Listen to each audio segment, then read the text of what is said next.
adding more kind of functionality and features and ideas around collaboration and how our users collaborate with their teams to communicate out into their customers or their clients or whatever is a huge focus for us. Hello everybody, welcome to another episode of Behind the Experience, where we give you an inside look behind the people who create the product-led experiences that we love. Each week you'll get inspiring UX examples, hard-earned lessons, as well as proven strategies from experts. This is your co-host Ramli John, and today I have Cai. He is the head of design at OpenPhone. Now OpenPhone brings your business calls, texts, and contacts into one delightful app that works anywhere. So Cai, good morning. Oh, good morning where you're at, but for me, it's good afternoon. How is things with you today? Morning for me. Yeah, I'm doing well. How are you? I am doing great, and I'm super excited. I've been a big fan of OpenPhone for some time. I have another podcast for marketing, and I interviewed the co-founder, Dorina, for that show. Nice. So, and there's obviously the Canadian Connect. I'm Canadian, and for people who are tuning in, where are you calling? Where are you tuning in from? Or you're joining this call from, Cai? Sydney, Australia. And it's super early there. Super. Yes. So thank you. Yes, very, very early. I appreciate your time here. And we'll make sure to bring a ton of value for people who are tuning into this episode. You know, one of the first things that I love asking is around, you know, what does success look like for new users of OpenPhone? I'm guessing it's, you know, setting up a call for the first time. How would you take a look at that? How would you define success for users? Yeah, so we look at a few different things. I think an obvious one is like everyone starts with a free trial, so converting to a paid plan is obviously a good indicator. But other than that, yeah, we look at people who invite their team. That's really important for us because we're building a product for teams.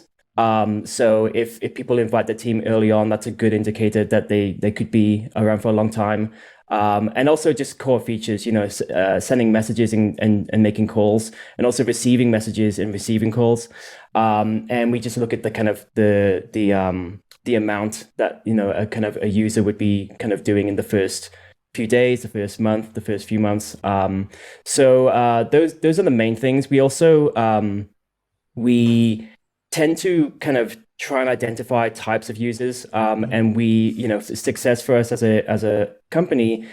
There's a certain type of user if they are using OpenPhone for nurturing relationships, or if they're using OpenPhone to respond to inquiries as a team, things like that. That's kind of seen as a success for us, versus someone who might just be using it for personal use, which is fine, but we wouldn't be kind of seeing that on the same level. Or even people who you know, want to use it just to kind of batch message or even spam. Obviously, that's not a good thing. So we kind of look at like the trends of how people are using the app, especially early on. And so, yeah, and there's other things as well, but those are the main ones that we kind of look at early on. That's really fascinating. So what I'm hearing, and you know, for people tuning out, I just want to zone in on this. So you mentioned that success looks like depending on their goal is for OpenPhone. You talked about, like, if their goal is to nurture customers, more the customer success team, it's totally different from a team that is using it to do anybody sign up for OpenPhone to do like outbound calls? Like, is that even a thing? Yeah. Yeah, they do. Yeah, and you know, there's a gray area. So you know, we have some businesses that they might on the surface seem like they're kind of being quite spammy, but then we dive into it and they're not. So we have some automated ways of determining and scoring people, but then also we have people behind the scenes actually checking this stuff. So it can vary. You know, people can be using OpenPhone for interesting ways that we didn't consider, but that's okay as long as they're not you know, kind of being too spammy. Spam is an issue, unfortunately, in our world. So, and we're giving phone numbers away, so we have to be careful and kind of responsible around that stuff. Yeah.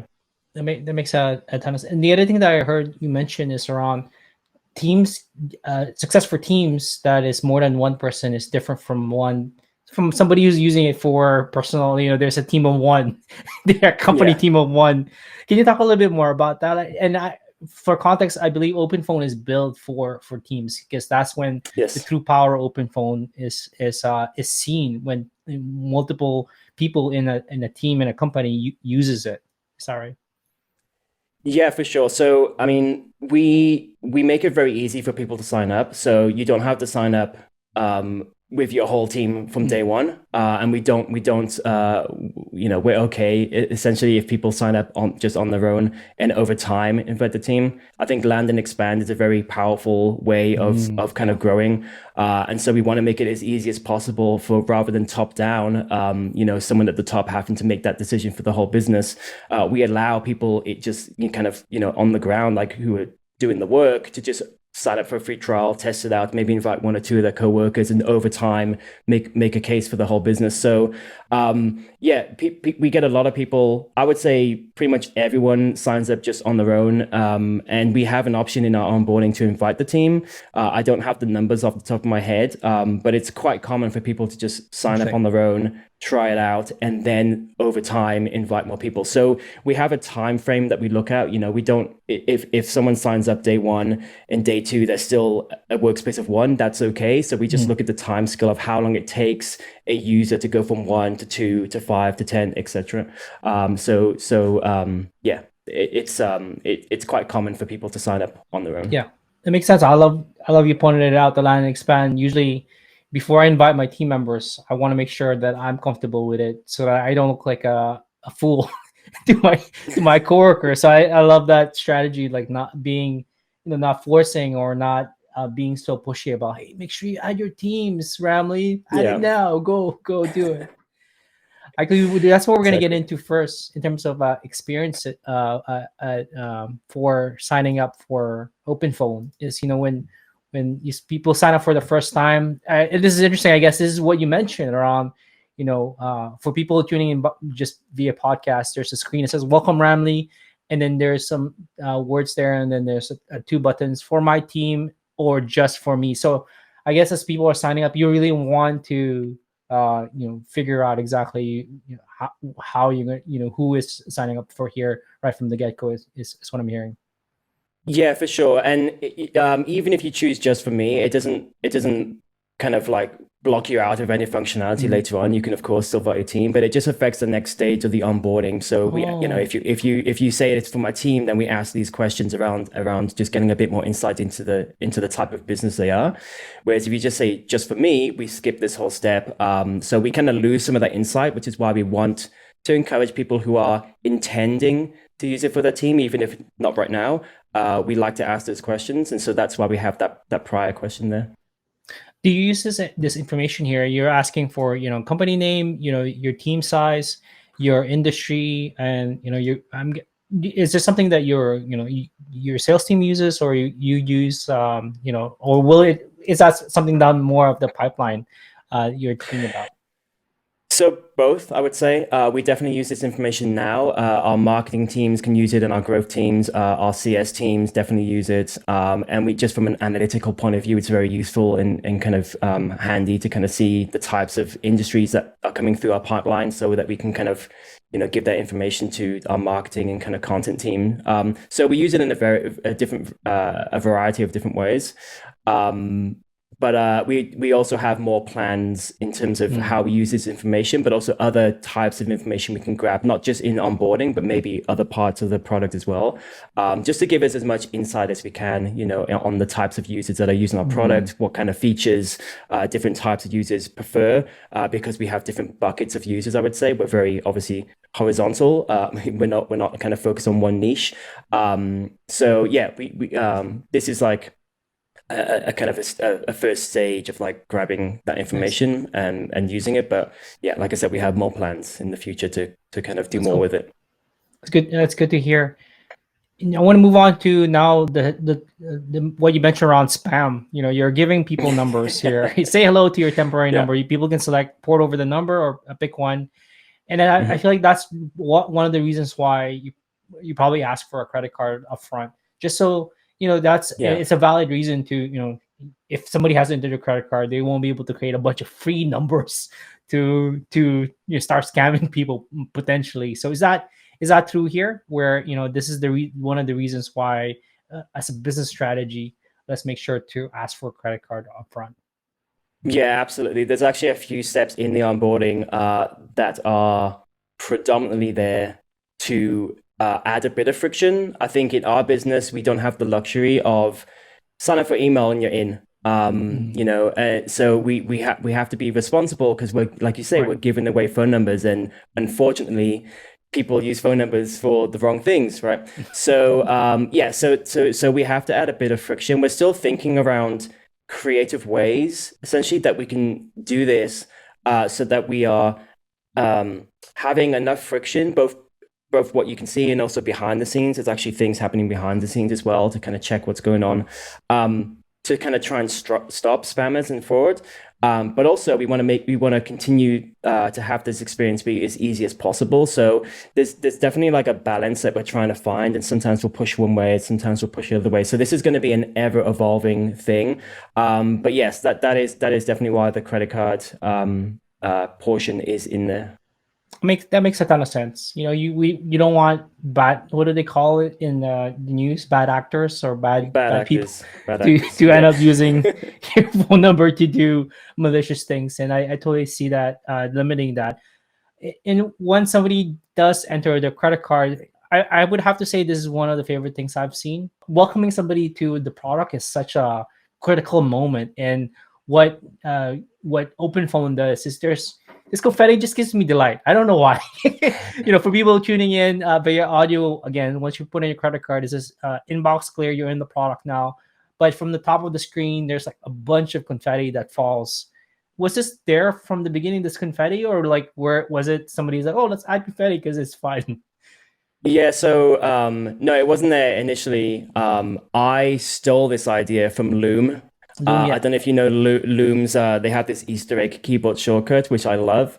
Yeah, And there's one confetti from the day, top. Right. yeah, exactly. And one day I kind of used it accidentally. I think actually I was trying to do a keyboard shortcut, and in I think I was in Figma, and I was trying to do a keyboard shortcut, but I was recording my screen, and it popped up, and I remembered, and I was like, oh, that's so cool. And then I Mm. was like, we should just steal that. So yeah, I mean, it's nothing revolutionary, but I thought it was just would be a Mm. cool kind of detail to add in there. I wonder if anybody has like, um, have you heard from like customers or users that like they love this? Because if not, I'm telling you now that this is just gives me like like it's been a long day, and just seeing something like this just cheers me up, Mm, even though it's something so small. Is that something you've yeah. heard from other folks? Yeah, definitely. I mean, we hear a lot of great feedback from our customers all the time around different aspects. And I think, on the topic of onboarding, we definitely hear a lot that it's, even though there is friction in place because we need some of it, it's still a relatively easy process to get in, and to kind of a couple of steps, and you're in your workspace, and you can invite your team, and you can, have your phone number, and you can share that phone number with your team. It's a very easy process to get in. And so yeah, our customers definitely Yes. appreciate the attention we've put in there so far. I like it. And then when somebody has seen the confetti drop, there's like this message that pops up on the screen. It's from Open Phone team. And then when I clicked on it, there's a message that's pop up. Hey, Ramli, welcome aboard. To this is an automated text. Though this is an automated text, we're fellow humans here at Open Phone and always happy to help. If you have any questions, there's a link to the support team. I thought this was also genius because, once again, to welcome somebody to a product is a very critical moment because it's like welcome somebody to your house. You want to make them feel at home, make them feel like they are welcomed, and not like, oh, here's a bunch of things you need to look at. So how did this evolve, and how do you see something like this evolving in the future? So this was one aspect of the app that was in there before even I joined. So Mm, it was a very early idea just from Darina and Mahia, the other co-founder. So I can't take credit for this one. But yeah, I think it's definitely a nice detail. It's very simple, obviously, right now. But yeah, I can't talk too much about what we want to do in the future. But again, on the topic of onboarding, once you're in the product, onboarding doesn't end there, and it shouldn't end there. Mm, So, educating our users on the core aspects of the product is mm. very important. So we have lots of ideas there on how we can improve this even further. I like it. Yeah. And one thing I love about this is it's very clean. Like, when people think about onboarding, they think about product tours, but something so simple as confetti and a welcome message like this is just so much more effective than like doing something in your face and Hmm. extravagant. So that's one of the reasons why I really love this experience. Is it's clean, it's direct, and I know what I need to do to continue getting value from it. With that, is that something that you're also hearing? You already mentioned there's a lot of things that you're hearing from other customers and users, and exactly probably what you're hearing as well. Is that right? Yeah, absolutely. I mean, th there's definitely a balance again, though, because Mm, some users they jump into a product like I myself, when I jump into a new product, I would say I'm quite tech savvy, right? So I just love to just that's dive in true. and just explore. Whereas other users definitely need more hand holding, and so kind of trying to find that balance is something that again we're continuing to think about and look at. And I think there's a happy medium that we can find. Our customers, especially our bigger customers. So again, if someone signs up or if they go straight through our sales team, they actually have an onboarding kind of manager that helps them and kind of Mm, directs them on how to use the app. So for bigger teams, they do have that help if they need it, that kind of educational aspect, like with a real person. But I think we need to solve that for smaller teams or people who don't have the time to jump on the call.